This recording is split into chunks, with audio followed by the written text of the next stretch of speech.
built this in like a week.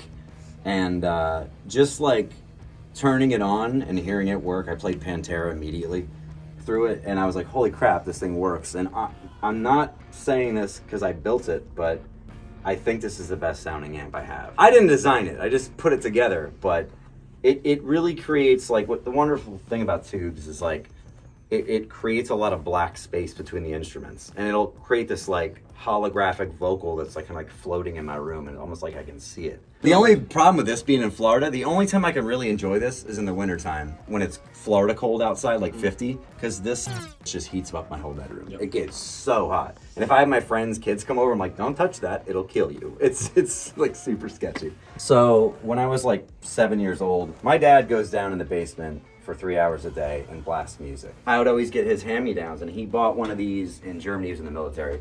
He bought one of these, and that one's actually the one he bought in Germany. And he gave me this when I was 7 with HPM 100s, which I know how you feel about those. My dad's deaf though, so all the tweeters were just completely blown out and stuff. So I was always like taking them apart and trying to fix it. I just sat in front of this thing so much as a kid, and I remember just watching that spin. And I'm obsessed with reel reels. I have like 6 more back in Pennsylvania. Like, oh, really? I love them, man. I'm so anal about like aesthetics. This almost looks kind of like that. Like, it's just very symmetrical. No, it looks really good. And I obviously I like blue. I have blue everywhere. No, this is aesthetically very nice. I'm a man. So is that a DB? Yeah. So he had a 9090 regular one. He put it in a cabinet that was too tight, and it blew a channel. And this is like in the, I don't know, 1990 something. So unbeknownst to me, he threw it away, and I'm like, no, because now I know they're repairable. I'm still trying to track it down, but I don't know where the hell it is. When I was like, I don't know, 18, 19, I started working again. I bought this one off eBay for like $600 or whatever. So it started with this one, and then I started looking at these. I love VU meters. I got this one 12, 13 years ago.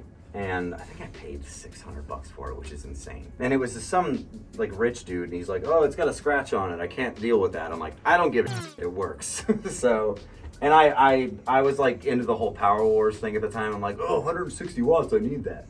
But honestly, it's the knobs and the meters. This is so dumb, but I go on Audio Karma, and it's like, it must be something about 2 knobs, guys. Like, I'm like, whatever you say. This is the most detailed any receiver is the etching on these, and it's not just on those, it's on every little knob the whole way across, and this just lights up so nice. These are like the 8000, the 9000, the last place we were at had 9000 dB, looks the same. It's just but like dB, which you don't want. Incredible. I mean, honestly, the big part of this is the aesthetic. Like, I think it's amazing looking. The next one, and probably the most sentimental, I think I was telling you this yesterday. When I was a kid, I went to this like grumpy old mechanic who would inspect every piece of car I had when I was a kid. He would just put a sticker on it. He never said much. I would just give him money. He'd be like, all right, get out of here. And I always saw an old big Pioneer in the back of the shop, and I'm like, that's a 1050, because I really became a nerd. I know all the model numbers. I'm sure you guys can relate. I saw it back there, and it would just play the radio or whatever. And then one day I saw things piled on top of it, and I'm like, oh, that's not working.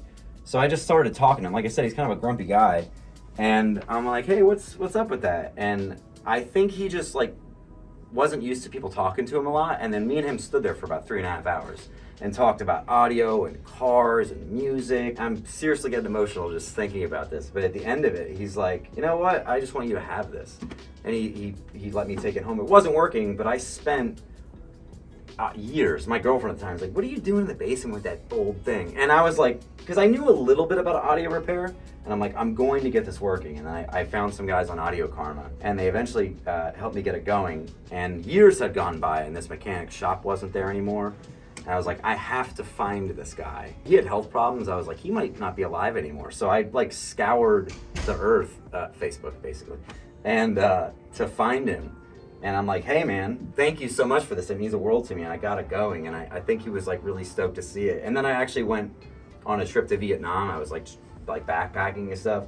And he was a Vietnam vet. And he like followed the whole trip over there. This thing means so much to me. Just because I think I just was like one of the first customers that like he really connected with. And he's just like, oh, this kid's cool. This young man, because I was probably like 28 at the time. And he gave it to me, and I will never get rid of it. The thing I love about a lot of this stuff is that it's so well made. I love well made things. It's so, and just that is so nice. Yeah, and honestly, like, I've worked on all these. I think, like, when Pioneer made this, they're like, let's make this a joy to work on. Because all the cards come out, and it's actually really laid out, super simple. Unlike the 9090. Which is why I ain't with that thing. Unlike that one. And this. I know you've talked about. Oh, come on, man. There's nothing on that that doesn't just make you just lose. The only thing I think feels better than that is just do that. Both of you, just feel it. Clicking these. It's like a gun or something. Like it's it's amazing. And now this one, also sentimental, 2325. I'm sure you guys know. One of my good friend's dads, he paints houses for a living, and he found this in the basement. Like, I think it was underwater and stuff a couple times. And when I got it, it looked like a hot bag of and none of the lights worked, and it was like dented up or whatever. And I'm like, whatever, I'm gonna make this work somehow. And it was too much for me. I couldn't quite figure it out. And I met this dude in Philly. His name, I think, is Sal Barbaro. He's like a he rebuilds Marantz, but now he's like in Vermont or something. So I got in touch with him. This is back when things were cheaper. He's like, I can rebuild that with audio grade caps, $500. I had a guy on eBay build this beautiful cabinet. Yeah, and it's walnut, and I forget what this is. It's something else. But hey, now it's heavy. Yeah, so I'm about 800 in, and now what is this worth? Like $3 grand. My buddy's dad like knows I'm a musician and I'm obsessed with music. He's like, I knew you would appreciate this, and I was like, dude, thank you. Like that means the world to me. So this is another one. If the building's on fire, I'm going out with this. I'm taking this thing with me. 909. Yeah. So my reel-to-reel obsession. It started with obviously my dad's, but this one was always the most beautiful to me. It sounds so good. If you go like this, you're just gonna see fingerprints. It's like almost brand new. I mean, you can see the smudges or whatever, but it works flawlessly. It's funny, like I go to these places and they're like, oh, it's good to see a youngster like you. I'm like, I'm 38, but to them I am. And yeah, I'm like, if you could hang on to a little bit, I'll buy it. And this one actually has the caps in it that make these go are actually fan caps from a ceiling fan. Oh, really? So when you replace them, there's a specific like ceiling cap you get, and it drives up the speed, which is cool. Oh, for rewind and fast forward. Yeah. Not for playing. No, not for playing. No, for rewind and fast forward. But one time I didn't have one of these screwed on all the way. No, and it's just... and it shot across the room. I'll actually show you like how good this works. But yeah, I mean, this thing, super low hours. I feel like no one even used it, and it sounds great, and it pulls ass. That's going at a good speed. Yeah. But I've seen them where they wear down over time. Even like I can go back and it's like strong as hell. Like it works that's so super good. Cool. And the way I actually use it is this Emotiva has a processing loop, which is a fancy way of saying tape monitor. It does have a tape monitor? Yeah, it's a processing loop. It's just an input and output. You can turn it off and on. It's the same thing as a tape monitor. And so I have this into that. So if I'm listening to music and I want to add some tapiness to it, I just hit record, hit the processing loop, and it's tapified now. This is kind of a heavier story. You know how it is when you buy this stuff, there's always like a story attached to it. I wanted one of these because it's just it's a great preamp. It has tone controls, which I know is the antichrist to some people, but to me it's not.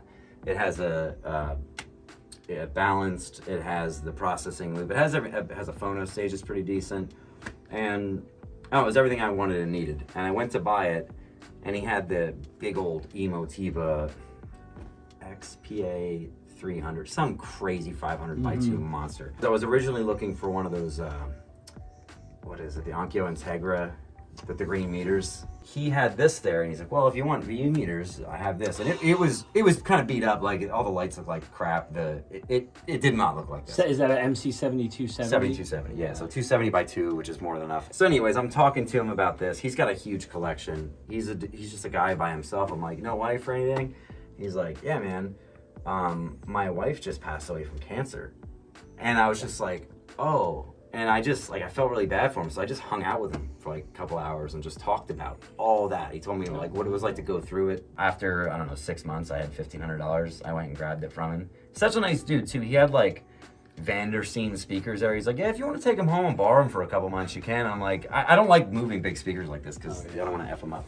But, so I got this, which was a huge milestone. When I was in middle school, my friend's dad had like a rack of 4 of these because he's rich. He's a doctor. Yeah. And I was like, I will have one of these one day. So I got this, and I there's a repair place around here they're like a McIntosh certified center, and I'm like, completely rebuild it. This whole glass piece was ordered from McIntosh. Like, it's almost completely brand new. Like, I kind of want to pull it out, but it weighs as much as a car. But yeah, it's a little dusty. But yeah, oh man. But yeah, new caps. Everything's new. And the whole front glass is new. This thing weighs 82 pounds, by the way. I have friends come over here and they're like, oh, is it stuck? I'm like, no, it's just heavy. I have, this is how insane this is. I have a line coming out of here into a mini DSP. So I can do set crossovers and stuff. And then I have a stereo line going to this. This is the Sansui. This is right now the SX1250. This is that little headphone amp there, and then this is my powered monitors. So all I can do with this is distribute RCAs. Okay. So this will send RCA signal to the Sansui. This will send it to the Pioneer SX, whatever you hook it up to. Oh, so that gives you 1 preamp, 4 amps. Yeah. Oh, that's cool. But then I have a set of speaker lines coming from here to the speaker switcher, so I can sit there and switch amps and switch speakers. Oh, This two speakers. Because you can do amp switching from this too. So I can sit there and go, I'm gonna compare these 2 amps with these 2 speakers. I totally love that, awesome. Like that little remote it comes with, and you can just flip through. We'll link these in the video. Just everyone buy them. So you gotta tell me about this EQ. That's another thing. My dad had one when I was a kid. I looked at it a lot and the nostalgia of it. Really, right now, I'm not really using it as an EQ. I just use it as a spectrum analyzer when I'm mixing music. Just so I can see if everything's kind of flat or whatever, if there's like a too much of a bass boost, or if there's a frequency popping out on a cymbal or something like that. But it just comes in handy. Plus, honestly, it looks cool. These are the best speakers you can buy for $200, in my opinion. I started with these, and then I wanted something smaller for my bedroom, my other place, and then those other ones went on sale. Like, these are normally $600, but they go on sale for $200 all the time. I've had these for a long time. They're like a legendary studio monitor from the 80s. They call them the Dolly Parton or the butt cheeks. Yeah. But I got these from a dude in Jersey, and these are like probably the most mint pair I've seen. There's one little nick on here because I pulled a cable one day and hit it, and I feel like an idiot. But I love them, but they're worth, like, put it this way. If I'm selling something on Marketplace or Facebook, or that is the same thing, or Craigslist, I'll have a picture of speakers and that'll be in the background, and all these dudes are like, yo, you want to sell those? Want to sell them? I'm like, no. So I know they'll sell in like 6 minutes, but I don't know. They're really fantastic for phantom, like, vocal center image, but I could probably get $3,500 for these, and that's about what the source points cost.